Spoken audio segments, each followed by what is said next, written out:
If you're seeing the GOG Galaxy disk access error, don't worry. This is usually a permissions issue, and in this video I'll show you a quick fix that can get your game downloading or updating again in just a moment. This is a simple step, but it often solves the problem immediately, so stay with me and follow along carefully.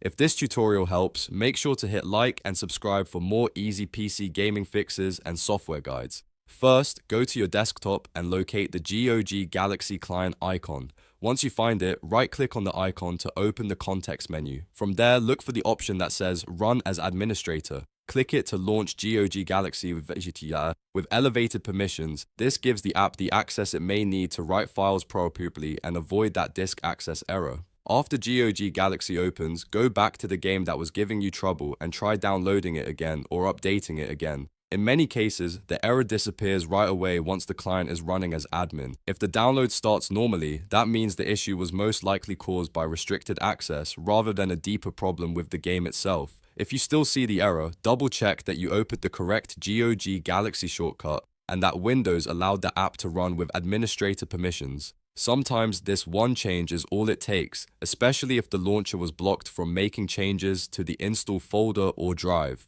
This is also a great first step before trying more advanced fixes because it's fast, safe, and easy to reverse. So again, the fix is simple. Right-click the GOG Galaxy desktop icon, choose Run as Administrator, and then try to download or update once more. If that solved your problem, let me know in the comments, and don't forget to like the video and subscribe for more quick troubleshooting tutorials. Thanks for watching, and I'll see you in the next one.